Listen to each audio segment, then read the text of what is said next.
So it's September the 18th, Yeah. and we're in the downstairs of Stover Séjour. Did I say that right? Hmm?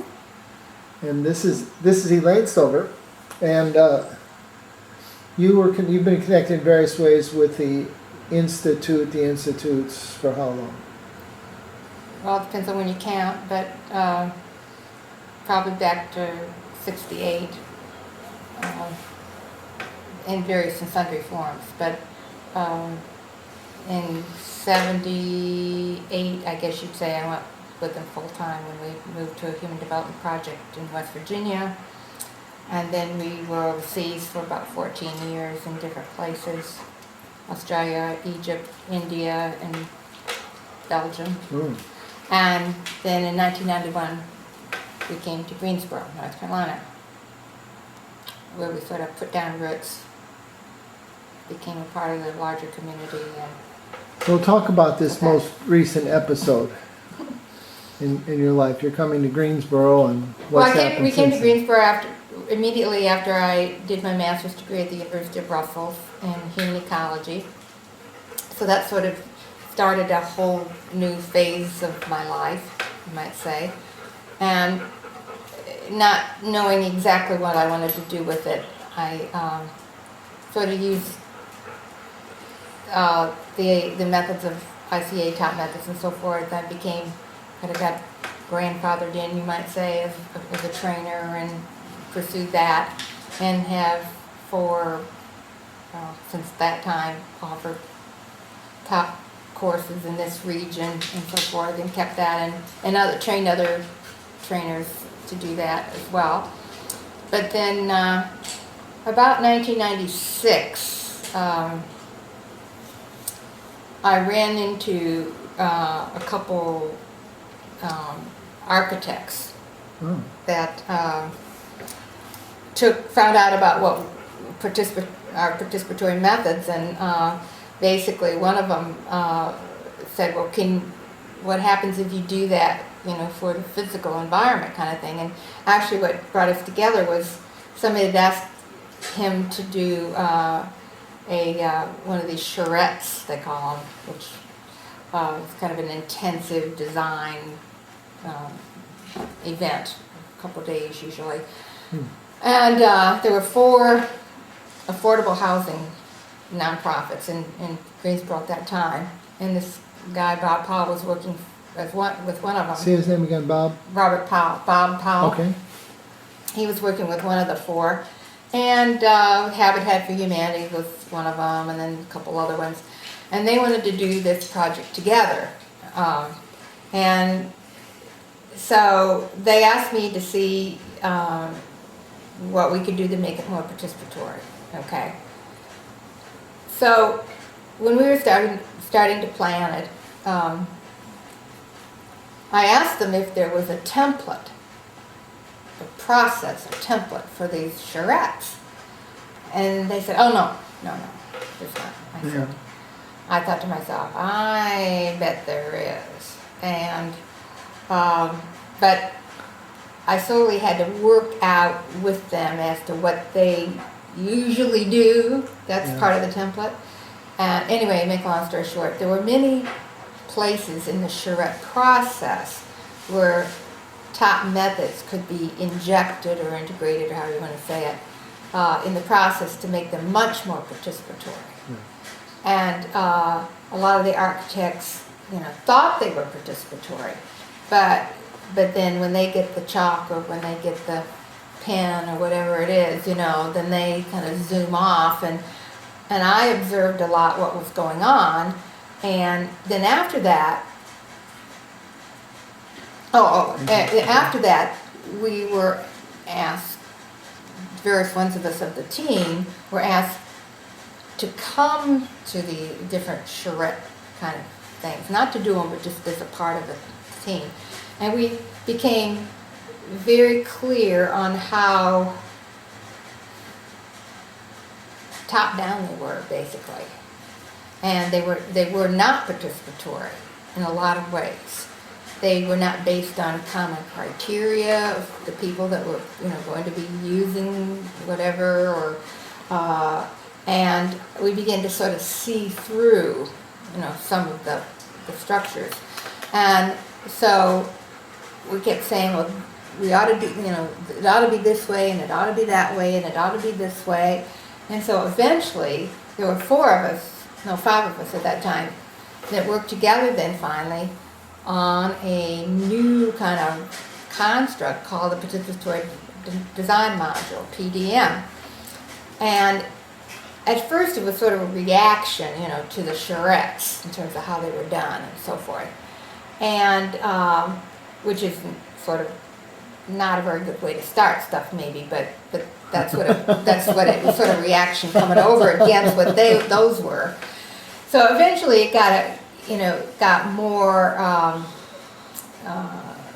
developed in a more positive way. And of course, what I had in my head in terms of our common memory of ICA was the human development consult model. That was a 5-day thing that people participated in. That you did. Your visioning and your contradiction, your proposals, worked it into programs, kind of thing. Yeah. It had people coming from the outside and worked on it left kind of with an auxiliary there and so forth like that. Well, that's what none of them had that in their mind, okay. But putting it all together, trying it out, testing it out, getting the first 3 pilots funded by the Community Foundation, helped us lift it, into get it into being. We developed a manual for it, and a lot of different things, and had very good documentation from it in terms of the neighborhoods would have what they call plan in hand at the end of it, and that they. But it wasn't the documentation, it was what was in them in terms of their story, what they were about, why they wanted what they wanted, how they could, get it. And we finally put it into kind of 5 sessions. It requires a big commitment from a neighborhood to do one of these. We do kind of an initial consult with people, with the group, what's the identity of your neighborhood? What have you accomplished as a group of people? Who have you worked with previously? Just for us to sort of say, are they ready to do this kind of thing? Are they, running after some hot issue or something? We don't want communities that are, just single focus like that. We're looking for people, communities that are interested in the longer term and overarching and integrating things and bringing the community together around things and so forth. So it's kind of a mature neighborhood in some ways, a lot of ways. And in fact, we've done what we call an initial consult kind of thing. And they either decided or we decided that they weren't ready to go ahead on a couple times on these. And this is like redesigning the whole neighborhood? Is it like redesign? Okay, what we do, let me just walk you through the 5 kind of sessions real quick. The first one is called Describing Your Neighborhood. It's an assessment. Okay, most of these neighborhoods are, have kind of aged out for various reasons. Maybe they're, the residents there, their kids grew up there. But now what? The property's turning to rental, things are, blights, creeping in, various kinds of things like that. But describing your neighborhood, we get people to walk the whole, area. We get people, where haven't they been before? Just every nook and cranny, record what they see, hear, smell, whatever, come back, and then they do these, what we call these boards, just a kind of foam core piece of board on, and the team that, there's, like 3 or 4 different teams perhaps, they come back and we have all kinds of materials for them to work with, and they just describe what they saw. One youth group came back and said, they put this thing together and said, this is the hot spots of the neighborhood and these are the cold spots of the neighborhood. And that's the way they told their story about how they related to the neighborhood type of thing. And it's just an assessment, and they're getting their relationship to it. It's not looking how you could change it yet. Okay, and so what have you got to start with? You know, a little bit of the history, a little bit of who's where and what, and why it's how it's, you know, all This comes. is still that first session? Yeah, Okay. first session. In the afternoon, they get all that described, they give the reports, they tell their story, and they're up front, the very first session. They're telling their story, not somebody coming in and consulting and saying, you know, you have this and this and this. Okay, so then the next session is that's an all-day session, that first one, and with lunch and all that kind of thing, of course. And then the second session is an evening session, and that's a visioning session. Okay, what do you want to see in place in 5 years? Is the generic question. But we work with them between the first and the second session to craft their focus question, you know, and whatever it is. Like one of them was saying, you know, in light of the tipping point of, you know, this community going toward rentals and all that, you know, what can we do to entice new families, or whatever, you know, whatever the focus they have. But it's their question that they, you know, that we help them craft, that we use for the vision session then. So we do a pretty classic, you know, vision workshop, get a product and so forth. So then the third session is another all-day session, and this is the real centerpiece of the whole thing. Okay, we start with the vision chart, which we, you know, created, you know, usually about a week or two before, and then it's strung out a little bit for what we call soak time. And and you know, and the rumor mill has to work, you know, creatively, you know, and other people come therefore and want to find out what's going on and so forth. So that works. And so then the third one is called really developing your story. Out of the vision chart then, we do what we used to call a snake eyes gestalt, kind of an intuitive gestalt that works out what are the three kind of main themes you see in the vision. The vision, think, is more of a rational chart kind of thing with, you know, so many categories and stuff. But when you really look at it, you know, snake eyes, you can see, like, for instance, one of the neighborhoods had a one they called making natural connections. That was one of the themes, because the themes include a number of projects under that theme. Then there was, you know, there were some paths, some greenway paths. They wanted some other pedestrian places, you know, facilities or conveyances in the neighborhood besides just the streets. They didn't have sidewalks. It was one of these neighborhoods, you know, kind of suburban areas where they were sort of plunked in. They had a number of things that came under that making natural connections. That was not any one column in the vision chart, however.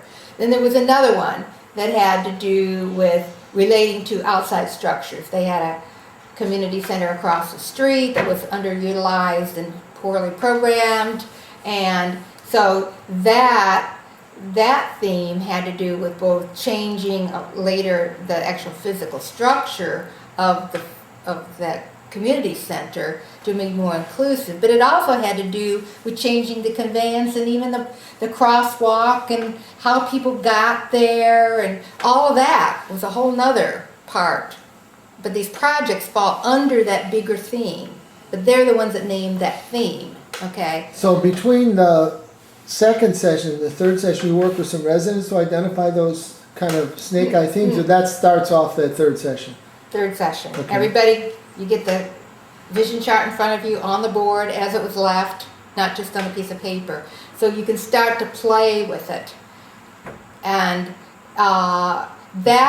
getting that intuitive gestalt part put together was one of the hardest, but it was the breakthrough in terms of the procedures of the whole thing, because it got into, that's where the design stuff really starts, rather than just the rational planning.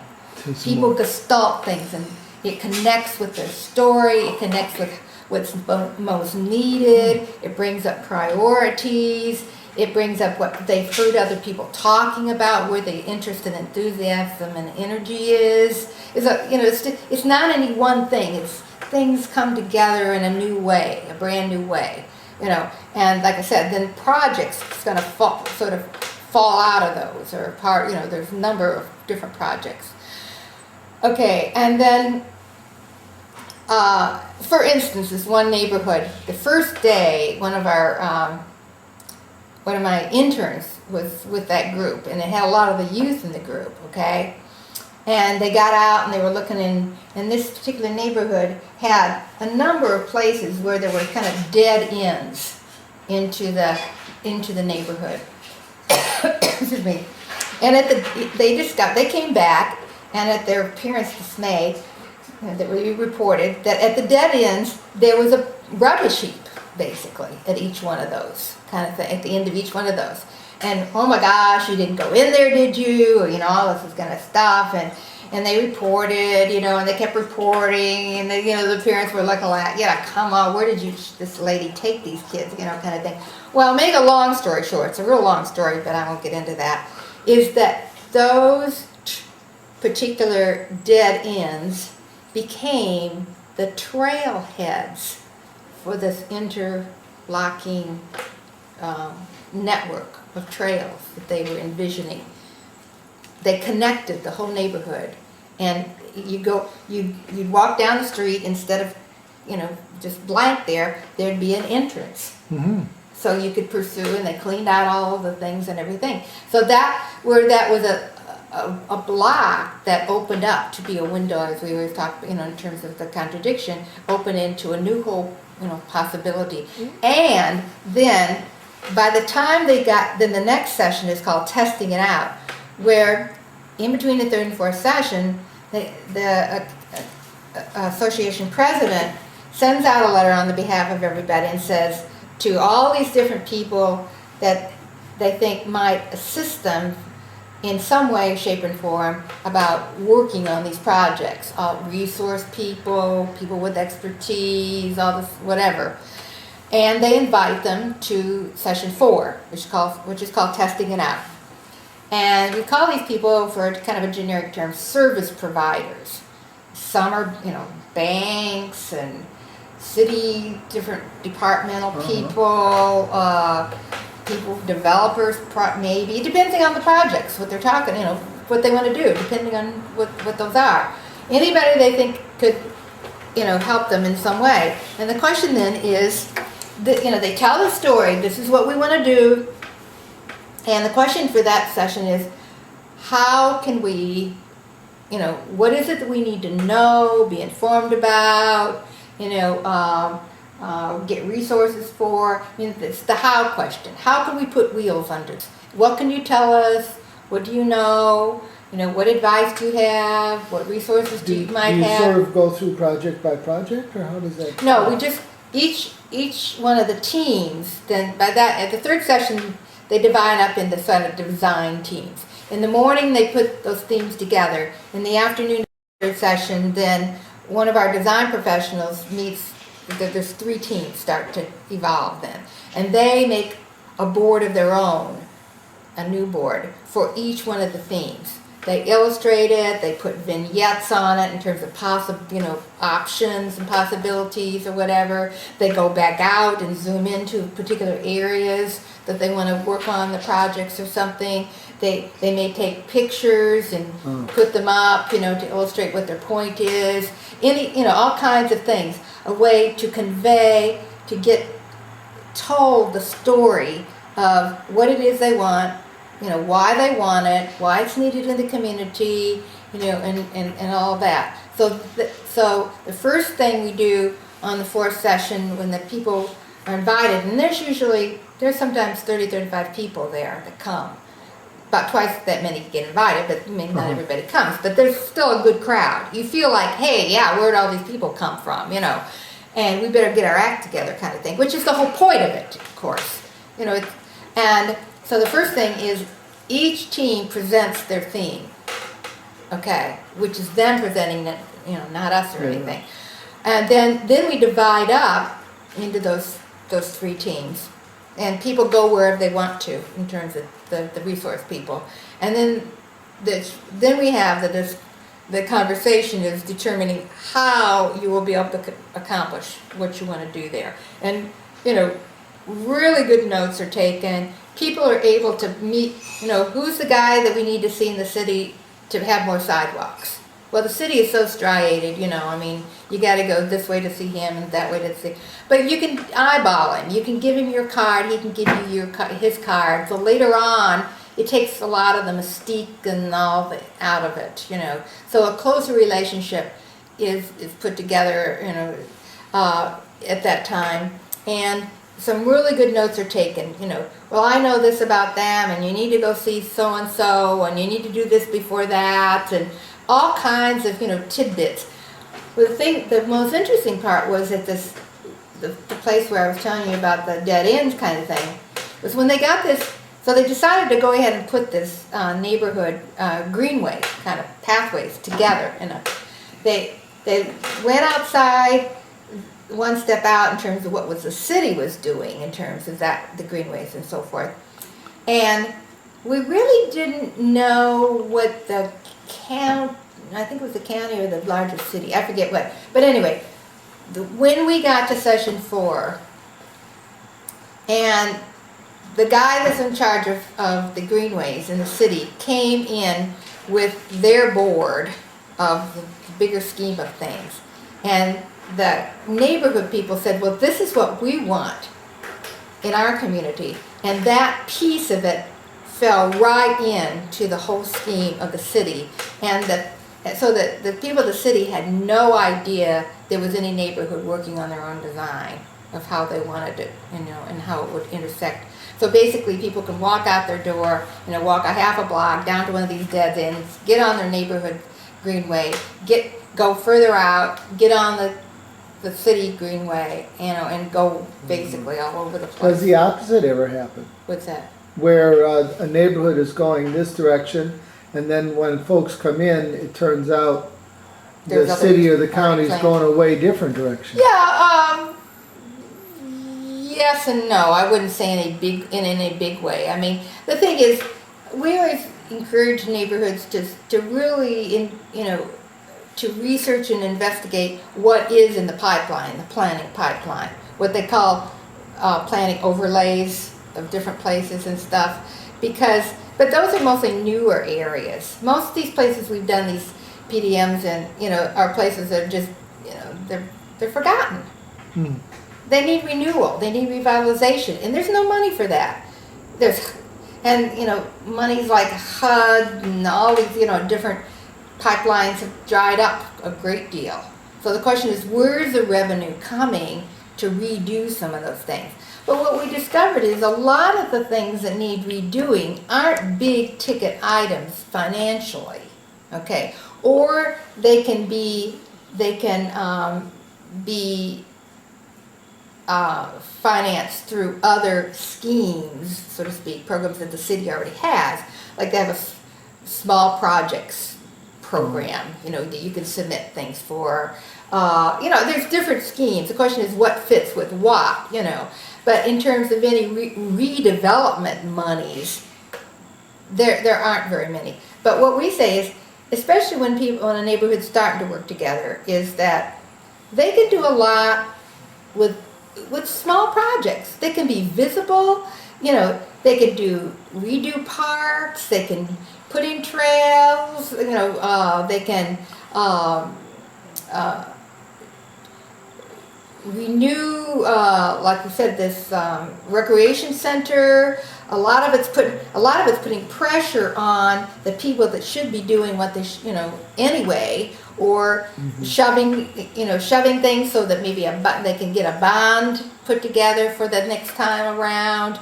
And in the meantime, people are educated on what it takes to get stuff done, because the average citizen doesn't understand what a bond is, or how it gets on the list, or anything like that kind of thing.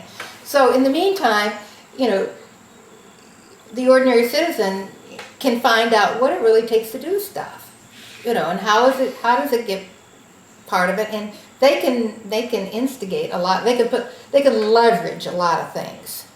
They can either do it themselves, bake sale, whatever kind of stuff. They can leverage small funding from the city, or they can, work maybe longer term, through, and get things, or they can plug into nonprofit monies. Like here we plugged into the fourth session was the time in this one particular neighborhood where the urban forester they wanted her to come, because one of the things was safe and beautiful streets, which included a great, one of the main components of that whole thing was a tree planting program.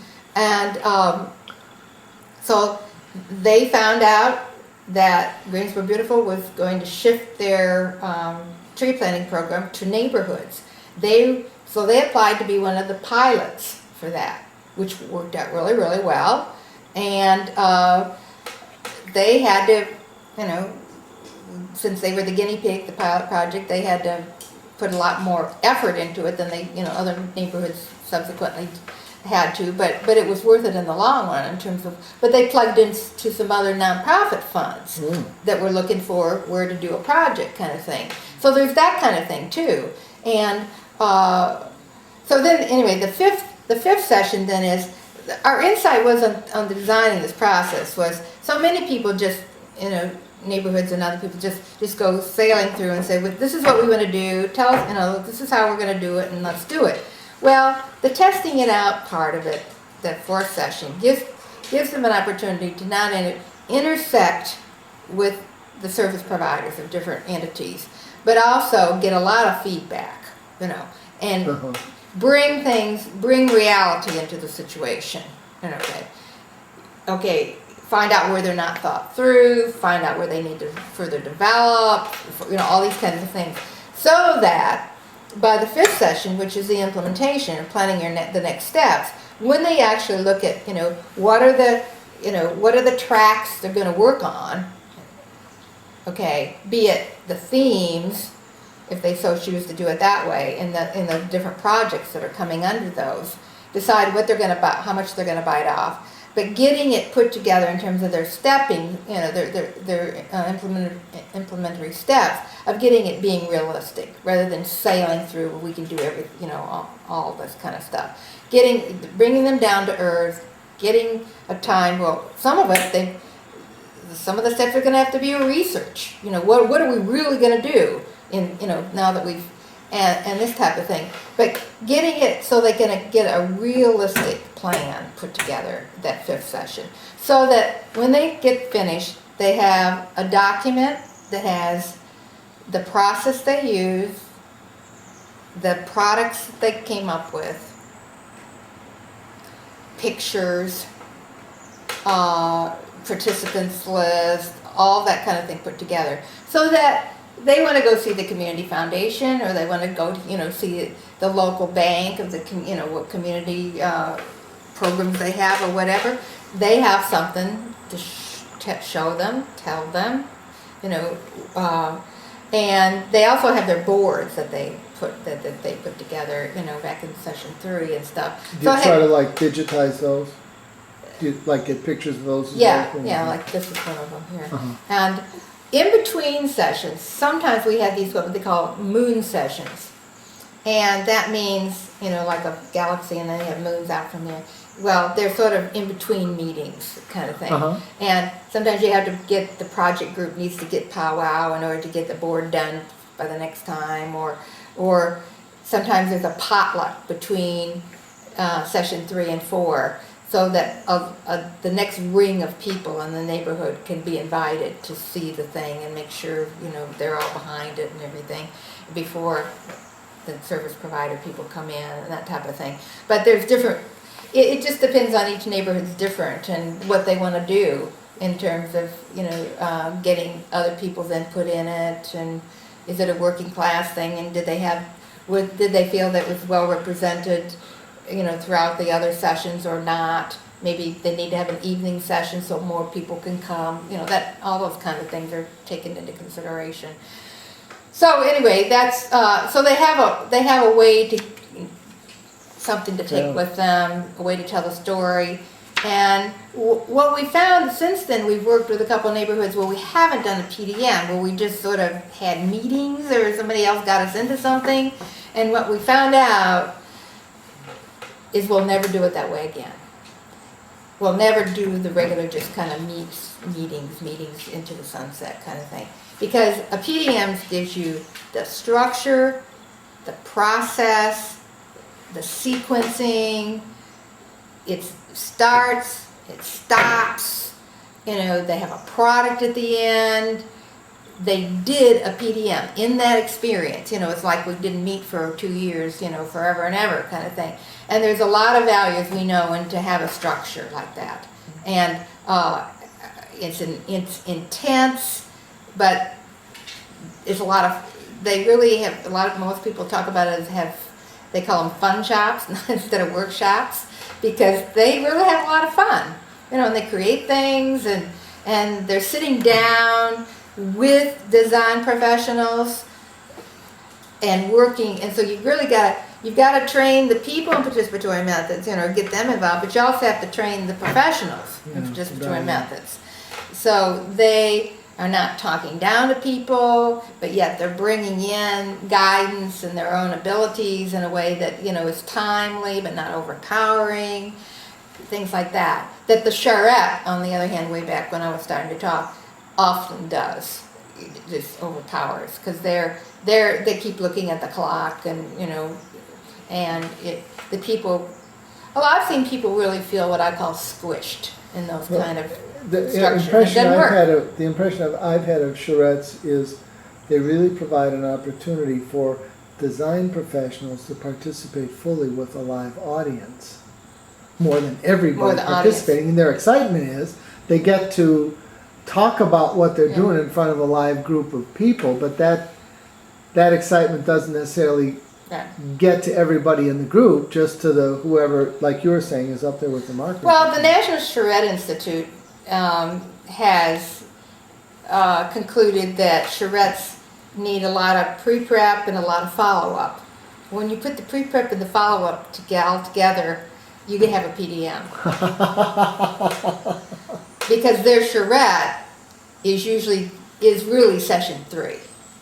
But if you don't do the other prep work, or you know, that includes people in participatory and the follow-up work in terms of getting them, you know, in the direction they need to go, then having that, I mean, I've seen many charrettes where paid beaucoup dollars and fly people in and the whole 9 yards. One neighborhood over east of town actually put together $80,000 themselves. So the guy, I won't mention who the guy was, from Chicago, came down, and they did some good work. They really did some good work. But had it been more participatory, the people would have then been able to convince the city people that that's what they wanted to do. Now the city people say, well, that was you know, inappropriate. That wouldn't fit in Greensboro. Well, I contend, as a human ecologist, that if the people themselves would have been a part of that, then it would have made sense to them. They would have gotten in what they wanted to get in and molded it in a way that it would have worked. And now it's just been discarded as, oh, that was too whatever.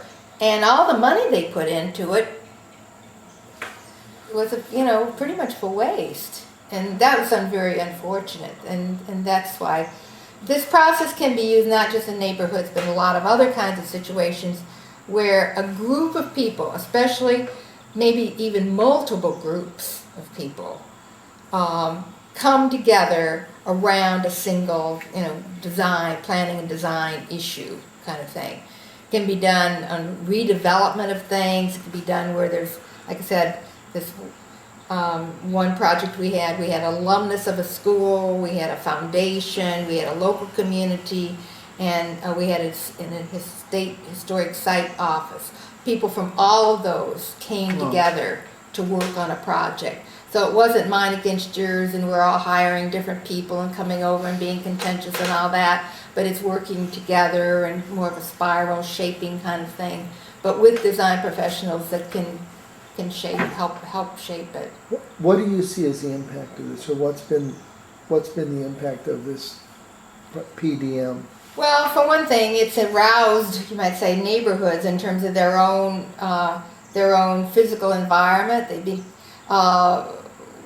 Basically, we've had people in the planning department say every neighborhood needs to have a PDM just to bring it together around where we're living and what we want this place to be and how we can interact with it better. And the park at the end of the street was built for 2-year-olds 20 years ago. Well, how to make that space serve us in now or whatever, but so people can relate to not only the people in their neighborhood but their physical environment in a way that is intersecting rather than just have it just be like like something on the wall as they walk down the street. And they become much more aware of different areas of the neighborhood, different subsets of it, where the haves and the have-nots are, how commercial affects residential. I mean, it just opens their eyes and to what they really have and what they can do about it, in a new way. That's so. Thank you. That's what I've been doing lately. How's that? What's been the impact of that on you? Well, for one thing, I really have appreciated working with design professionals. I'm not a designer, but I appreciate good design. And so working with a team of people that has planners and designers and but that has some methodology to work commonly with has been so a lot of ideas I can see how through design they can be manifested and and have different options. But I also figured out what my contribution is to the team in terms of like just doing a simple workshop on what's the design criteria rather than assuming, you have your criteria, I have my criteria, getting it out, getting it common, getting it put together in certain arenas, that type of thing. That's what we can do, and we can train them to work with that kind of thing. And these charrettes, a lot of them just assume certain criteria, or they come in and the head person said, well, this is the way it's going to be because of it doesn't, because I said so basically. and a lot of people just saying, they've come to us and said that's just not going to work anymore to have that kind of thing happen. And we've got to have some sound criteria. If you have environmental criteria, if you have what all multiple criteria that come together to make a place when it's really complex perhaps. And you got to have a way that's where your discussion comes, that's where the compromises come, that's where the integration of systems come, all that kind of thing. And that's what I as a human ecologist, that's what I want appreciate being able to get into a lot more rather than just working in social systems and being just facilitating something, but really getting into the how we work together as individuals, as professionals. Yeah. I think we've maybe gone already too long. But thank you for this story, and I'd like to capture 10 or 15 additional ones. Yeah.